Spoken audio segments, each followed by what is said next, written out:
नमस्कार, मैं दीपक शर्मा और मेरे YouTube मंच पर आपका स्वागत। दोस्तों, क्या प्रधानमंत्री मोदी ने नई संसद में अपना नाम सबसे ऊपर लिखा जाए, सिर्फ इसी वजह से राष्ट्रपति को, उपराष्ट्रपति को आज उद्घाटन में नहीं बुलाया? और क्या मोदी जी ने जिस तरह से सारे कायदे ताक पर रख दिए, सिर्फ मोदी ही मोदी है, क्या देश का प्रधानमंत्री अब धीरे धीरे तानाशाही की तरफ बढ़ रहा है? अभी सवाल गंभीर हैं, बड़े हैं, लेकिन मैं चाहूँगा कि इन सवालों को थोड़ा सा अगर हम किनारे रख दें और 28 मई आज की तारीख को अगर आप वाकई समझना चाहते हैं, उसके सही मायने जानना चाहते हैं, 28 मई का मतलब नई संसद का मतलब लोकतंत्र की नई जो दुहाई दी जा रही है मोदी जी की, उसका अगर आप सही मतलब देखना चाहते हैं, अर्थ समझना चाहते हैं, तो 28 मई के इसी तारीख के दो दृश्य देख लीजिए, तस्वीर थोड़ी बहुत साफ हो जाएगी।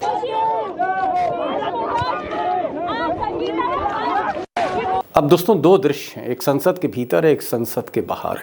संसद के भीतर आप देख रहे हैं कैंपस में जिस तरह से मोदी जी संसद की तरफ बढ़ रहे हैं, एक मॉडल की तरह, एक ऐसा प्रधानमंत्री जिसके चारों तरफ कोई नहीं, सिर्फ और सिर्फ ओनली मोदी। और दूसरी तरफ संसद के बाहर जंतर मंतर के करीब चैंपियन बेटियां, ओलंपिक मेडलिस्ट जिन्होंने देश का तिरंगा फहराया, उनको बेंत पड़ रहे हैं, लठ चल रहे हैं, लाठी चल रही है, पीटे जा रहे हैं, घसीटे जा रहे हैं। एक ऐसा दृश्य जो 75 साल में देश ने अब तक नहीं देखा था। तो दोस्तों, 28 मई को आपने दो दृश्य देखे। हालांकि दृश्य बहुत से हैं, कई दृश्य ऐसे हैं जो गोदी मीडिया ने अदृश्य कर दी, लेकिन मैं सारी परतें आज खोलना चाहता हूं। एक बात तो राष्ट्रपति की थी जिसको गोदी मीडिया ने नहीं दिखाया। गोदी मीडिया ने यह भी नहीं बताया कि किस तरह से इन जो बेटियां हैं, जो देश के लिए मान सम्मान लेकर आती हैं, पसीना बहाती हैं, मेडल लाती हैं, किस तरह से इन पर लाठियां बरसाई गई, और ये पहली बार देश ने देखा। एक खबर और भी है, और खबर यह है कि जिस आदमी को लेकर इतना हंगामा हो रहा है, जिस आदमी को लेकर इन बेटियों की पिटाई हो रही है, जिस आदमी को लेकर प्रधानमंत्री, उनकी पार्टी, उनके नेताओं को बार बार झूठ बोलना पड़ रहा है, जिस आदमी को लेकर दिल्ली पुलिस की किरकिरी हो रही है, और आज का ये जो धरना प्रदर्शन, दिल्ली का घेराव जिस आदमी को लेकर हो रहा है, वही आदमी संसद के बीचों बीच मोदी जी के सामने विराजमान था, ब्रिज भूषण शरण सिंह। जी हाँ, संसद के भीतर वो थे, वो शोभा बढ़ा रहे थे मोदी जी की नई संसद का। वो ब्रिज भूषण शरण सिंह, जिसे लोग बाहुबली कहते हैं, जिसकी हाथ पर खून की छींटे हैं, जिसके हाथ पर तमाम तरह के जुर्म के निशान हैं, जिसके हिस्ट्री शीट पे हर तरह का अपराध दर्ज है, वो आदमी संसद में शोभा बढ़ा रहा है, और जो मेडल लेके आए उनकी पिटाई हो रही। यही 28 मई के बाद मोदी का नया लोकतंत्र है।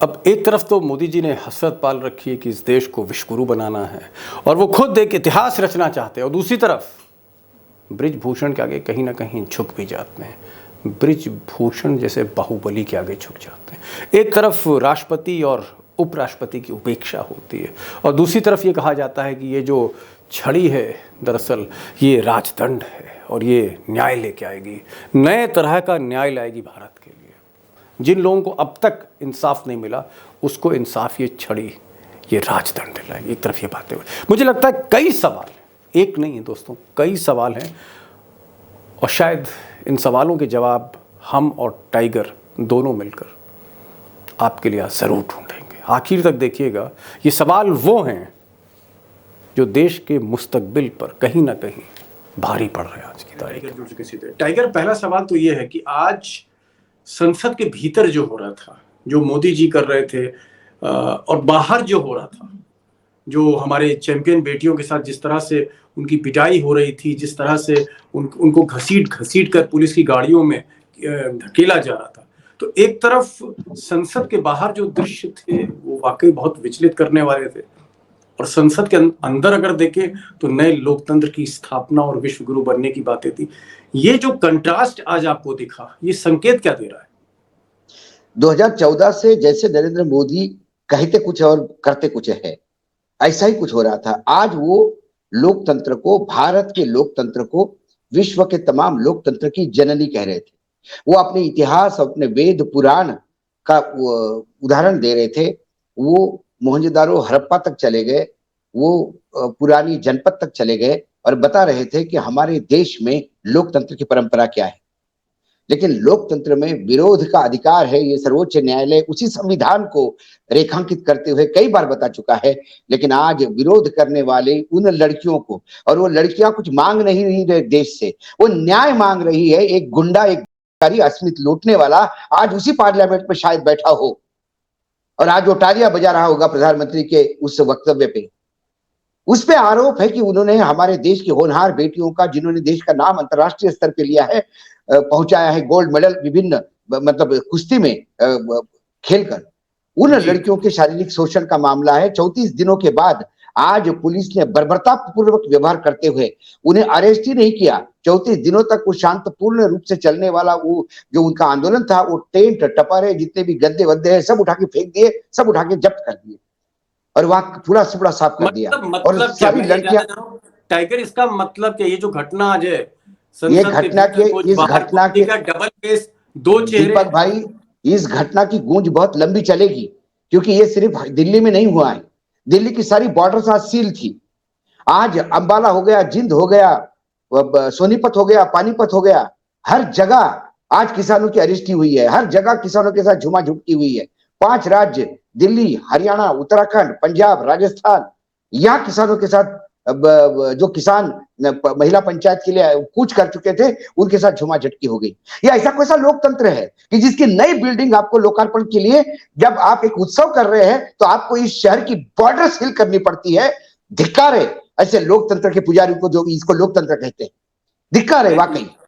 मैं एक सवाल यहाँ पर कर रहा था, और ये सवाल सुबह से जब से मैं मोदी जी को देख रहा हूँ तरह तरह से पूजा अर्चना करते हुए, एक ऐसा चेहरा जिसको देखकर ऐसे लगता है जैसे वाकई प्रधानमंत्री ना हो, हमारे देश को एक संत मिल गया हो, एक महात्मा मिल गया हो, एक ज्ञानी पुरुष मिल गया हो। इस तरह से जो उनकी वेशभूषा है और जिस तरह की बातें करुणा की और सद्भावना की मोदी जी कर रहे थे, और जिस तरह से कई साधु संत उन्होंने बुला रखे थे, लेकिन मैं देख रहा हूं कि एक ऐसा सांसद, इसी संसद में बीजेपी का, मोदी जी का मुंह लगा, मैं सांसद कहूंगा, जिसके ऊपर हर तरह के आरोप हैं, जिसके ऊपर हत्या के आरोप, हत्या के प्रयास के आरोप, गोली चलाने के आरोप, बंदूक रखने के आरोप, जिस पर टाड़ा लगी हो, जिसके दाऊद इब्राहिम से रिश्ते हो, और जिसने चैंपियन बेटियों का यौन शोषण किया हो, ऐसा सांसद बृजभूषण शरण सिंह, उसके लिए तो संसद का उद्घाटन हो रहा है। और जो जनता सड़क पर बैठी है, जिसमें ओलंपिक मेडलिस्ट बैठे हुए हैं, उनकी लाठी मार मार के जैसे कमर तोड़ दी गई हो। ये क्या है? ये किस तरह का आपको मोदी प्रधानमंत्री सांसदों को संदेश दे रहे थे, इस नए भवन में बैठ के आपको देश के प्रति समर्पण का कार्य करना होगा। शायद अगले बार जो कोई लड़कियां मेडल लेके आई हैं, उनका फिर शरीर शोषण करना होगा। ये तो आयाम नहीं है। क्या ये सांसद ये काम करते हैं? सांसदों पे आरोप है। आज आपके पार्लियामेंट में, जो आपके कैबिनेट में करीब करीब 35% लोग ऐसे हैं जो दागी है, जिनके ऊपर क्रिमिनल केसेस। किस मुंह से ये बात कर रहे थे प्रजातंत्र की?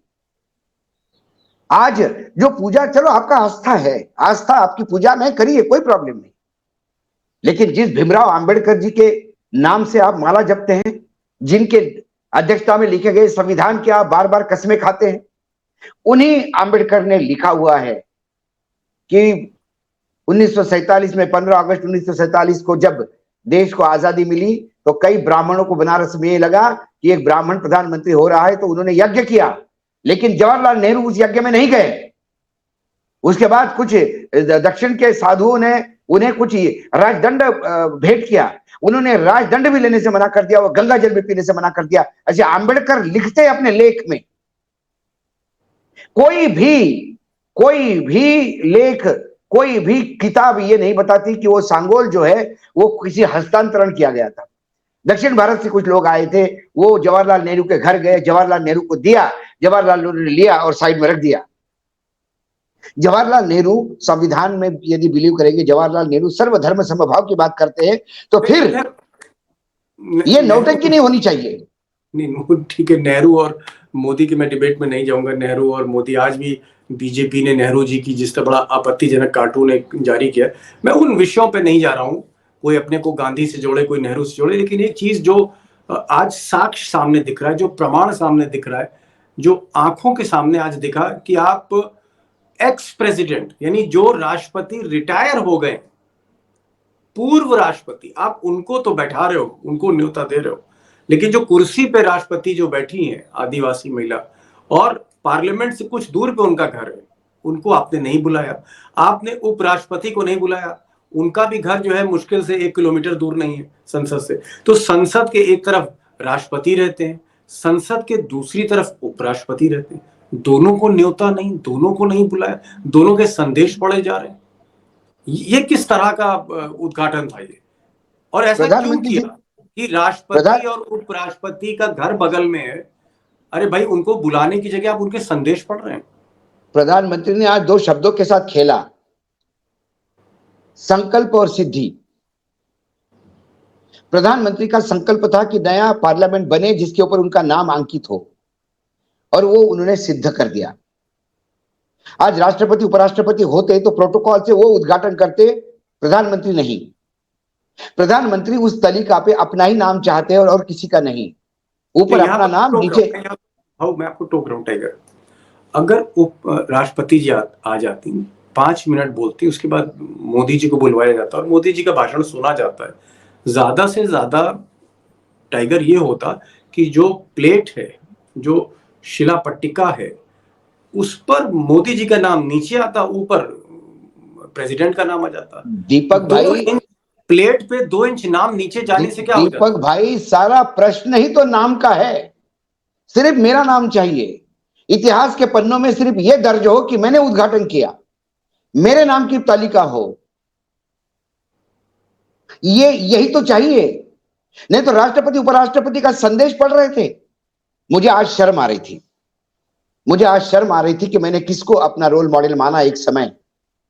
मैं हरिवंश जी की बात करता हूं, उपाध्यक्ष हरिवंश जी, डॉक्टर हरिवंश जी, जो एक संपादक, एक अखबार के संपादक, और हिंदी पत्रकारिता में नई दुनिया के बाद जब राजेंद्र माथुर नवभारत में आए तो नवभारत को एक अच्छा अखबार माना गया था, लेकिन प्रभात पर खबर, बिहार में प्रभात खबर एक ऐसा ध्रुव तारा जैसा था कि पत्रकारिता का हर शख्स उस संपादक को मन ही मन में देवता मान चुका था। मैं हरिवंश जी को वैसा ही देवता मानता था। हरिवंश जी राज्यसभा में आए, मुझे लगा बहुत कुछ बोलेंगे। हरिवंश जी ने बहुत कुछ बोला। हरिवंश जी के भाषण जो सुने तो उसके बाद मैं बहुत महिमा, मुझे लगा कि क्या बोला है उन्होंने जवाहरलाल नेहरू का उदाहरण देते हुए बोला कि जो पत्रकार जवाहरलाल नेहरू की आलोचना करते थे उनको जवाहरलाल नेहरू सबसे पहले बुलाते थे। ये उनके भाषण का अंश है राज्यसभा में दिया हुआ। उसके बाद मैं मिला उनसे, लेकिन आज वो मेरा संपादक कहां गया? आज मतलब वो उपराष्ट्रपति राष्ट्रपति के संदेश पढ़ रहे थे। वो प्रधानमंत्री नरेंद्र मोदी को ऐसा महिमा मंडित कर रहे थे जैसे मोदी जी ने अपनी कुछ बैंक बैलेंस देके और कुछ प्रॉपर्टी बेच के खड़ा किया हो विधानसभा, ये लोकसभा भवन। उनके अंदर का पत्रकार मर चुका है। क्या एक उपाध्यक्ष की पदवी एक पत्रकार को जिंदगी से उठा देता है?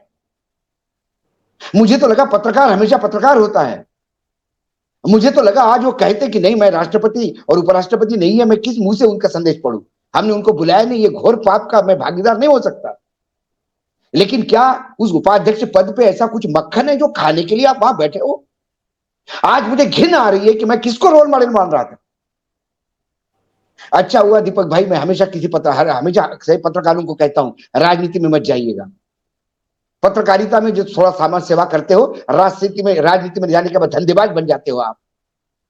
और ऐसे असंख्य पत्रकारों के नाम हम गिना सकते हैं कि जो धंधेबाज हो गए राज्यसभा मिलने के बाद या लोकसभा लड़ने के बाद। टाइगर, एक चीज मैंने आज और देखी, गौर करी कि मोदी ने पूरी प्लानिंग कर रही थी कि 28 मई को जब विनायक सावरकर की जिस वक्त जयंती हो, जिस दिन वो पैदा हुए हो, उसी दिन हम ये डेडिकेट करेंगे। और आरएसएस और बीजेपी के कई लीडर इस तरह का प्रचार कर रहे थे कि सावरकर की जन्म तिथि पर ये पार्लियामेंट जो है डेडिकेट की जा रही है। 28 मई मतलब सावरकर, लेकिन सावरकर का नाम ही नहीं लिया मोदी ने। मैं पूरी स्पीच सुन रहा था कि शायद अभी वो बोलें कि शुरुआत में बोलें, मन की बात में तो जिक्र हुआ, लेकिन आज पार्लियामेंट की स्पीच में मोदी ने सावरकर का नाम ही नहीं लिया। तो फिर ये 28 मई का क्या मतलब है? सावरकर का नाम लेने से पीछे क्यों हटे मोदी, ये मुझे समझ नहीं आ रहा। मोदी जी ने आज दो बातें, मतलब मन की बात में तो उन्होंने सावरकर जी को श्रद्धांजलि दी, पार्लियामेंट में भी दे सकते थे, लेकिन मुझे लगता है मोदी जी बैकफुट पे आ गए। मोदी जी के बैकफुट पे, मोदी जी के पूरे भाषण में विरोधियों द्वारा, विपक्ष द्वारा जो बाइकआउट किया उसका जिक्र भी नहीं था। शायद वो जिक्र इसलिए भी नहीं कर सकते थे कि उसका जस्टिफिकेशन उनके पास नहीं था। वो ये भी नहीं बता पा रहे थे कि विरोध क्यों बहिष्कार कर रहे हैं, 19 पार्टियों ने बहिष्कार क्यों किया, 200-250 सांसद क्यों नहीं आए। उसका एक ही कारण था, वो सिर्फ राष्ट्रपति जी द्वारा उद्घाटन चाहते थे। राष्ट्रपति कौन है? राष्ट्रपति आप ही की उम्मीदवार है, राष्ट्रपति आप ही के कुनबे से है। मैंने भारतीय जनता पार्टी की ही महिला है, एक आदिवासी महिला है। कांग्रेस वाले कोई ये तो नहीं कह रहे थे कि पूर्व राष्ट्रपति एक महिला, हमने सबसे पहले महिला दी तो प्रतिभा पाटिल से करवाई, ऐसा तो कोई डिमांड नहीं थी। देश के राष्ट्रपति को सम्मान मिले, यह विपक्ष की इच्छा थी। इस पे प्रधानमंत्री जी क्या बोलते? आज राहुल गांधी ने गई, उन्होंने कहा ऐसा लग रहा था जैसे मोदी जी का राज्याभिषेक हो रहा हो, जैसे कोई राजा महाराजा जो है वो उसका तिलक हो रहा हो, उसका राज्याभिषेक हो रहा हो। इस तरह का उन्होंने आज एक ऑरा क्रिएट किया, पूजा पाठ ये तू मैं, और फिर तिलक लगा के, और एक जगह पूरा लेट के भी उन्होंने जो है झुककर जो है प्रणाम किया। ये सारी चीजें जो हो रही थी, आपको लगता है कि कहीं ना कहीं मोदी का जो एक नार्सिज्म था, जो आत्ममुग्धता थी, जिस तरह से मोदी जी आत्ममुग्ध होते थे, सिर्फ मैं और मैं और मैं, ये एकदम चरम पे पहुंच गए। अब उनको किसी की परवाह नहीं, किसी अशोक वानखेड़े की, किसी पब्लिक की, किसी चैनल हमारी ही इज नॉट बॉदर्ड। यही नार्सिज्म का, आत्ममुग्धता का चरम यही है, यही चरम है, और इससे सिवा कुछ नहीं है। वो कह रहे थे कि मैंने इतने घर बनवाए, मैंने सिर्फ पार्लियामेंट नहीं बनाई, मैंने इतने घर बनवाए। वो कहते हैं कि मैंने इतने टॉयलेट बनवाए, मैंने सम्मान दिया महिलाओं को, मैंने इतना किया, मैंने इतना किया। अरे भाई, हमारे पैसे से किया, घर से पैसे थोड़ी लेके आया कोई। और करने की जरूरत थी, ये पार्लियामेंट 2000 करोड़ का कोई जरूरत नहीं थी। ये 2000 करोड़ में और टॉयलेट बनवा देते, ये 2000 करोड़ में और 4 करोड़ घर बनवा देते। ये 2000 करोड़ में हमारे देश में 1.5 लाख से ज्यादा गांव है। आपने कुछ 10-12 हजार पंचायतों का ऑफिस बनवाया, ग्राम पंचायत का, पूरे ग्राम पंचायत का ऑफिस बनवाते। ग्रामीण रोड की बात करते हैं तो फिर हमारे गांव में एम्बुलेंस क्यों चलती है? लोग चारपाई पे पेशेंट को लेके क्यों दौड़ते हैं? क्यों रोड नहीं है? जी, मैं अपने असली सवाल पे टाइगर आ रहा हूँ। आखिरी सवाल है, और सवाल ये है, मैं बहुत साफ और टाइगर जैसा जवाब चाहूंगा, क्योंकि आज का दिन 28 मई बहुत इंपॉर्टेंट है। मोदी जी ने कहा है, क्या जिस तरह से आज आपने देखा, मोदी सिर्फ मोदी सिर्फ मोदी, बाहर लाठी चार्ज हो रहा है, बाहर हमारी चैंपियन बेटियों के बाल घसीटे जा रहे हैं, मुक्के बरसा रही है पुलिस, और वो सब हम देख रहे हैं, और अंदर जो है वो राजदंड और लोकतंत्र, इन सब की बातें हो रही। आपको क्या लगता है कि एक आत्ममुग्ध प्रधानमंत्री इस देश को डिक्टेटरशिप की तरफ ले जा रहा है? क्या आपको लगता है कि तानाशाही की शुरुआत हो रही है? आज का जो दृश्य था, तानाशाही स्थापित हो गई है। आज जब राजदंड हाथ में लेकर वहां पे राज्याभिषेक हो रहा था, तब पुलिस के डंडों से मेरी बहनें और मेरे भाई पीट रहे थे।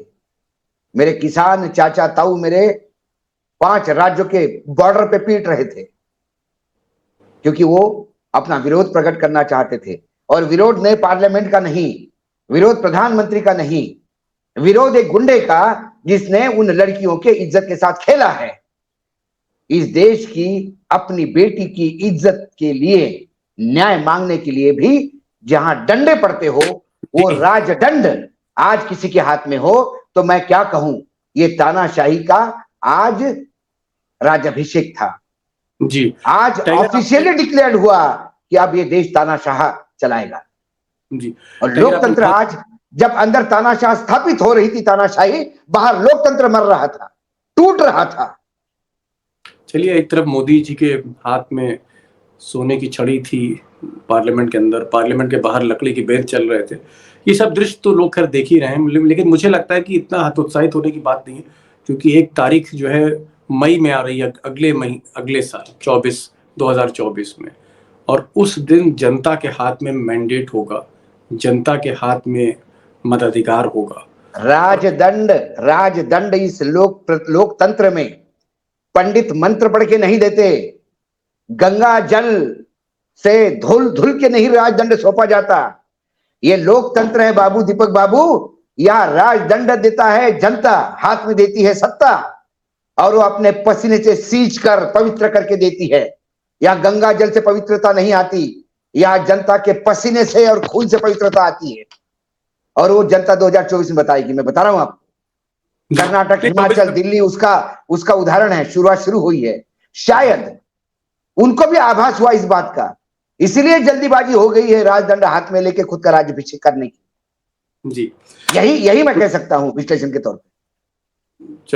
जल्दबाजी इसलिए कर रहे हैं कि उन्हें भी आभास है, यानी बादशाह को भी लगता है कि बादशाह हो सकता चली जाए, इसीलिए बहुत से आयाम स्थापित करने की जल्दबाजी में, जिसलिए उन्होंने राष्ट्रपति को नहीं बुलाया, थोड़ी दूर पे राष्ट्रपति रहती हैं, उन्होंने आज उपराष्ट्रपति को नहीं बुलाया, थोड़ी दूर पे उपराष्ट्रपति रहते हैं। ये सब एक, मुझे लगता है, एक हमारे 2023 के कैलेंडर में ऐसी घटनाएं हो रही हैं जो 24 का संकेत दे रही हैं कि 24 में क्या होने जा रहा है। एक घबराया हुआ बादशाह तीसरी बार मैंडेट ले पाएगा कि नहीं ले पाएगा, बड़ा सवाल है। टाइगर आप आए, आपने रोशनी डाली, बहुत बहुत शुक्रिया।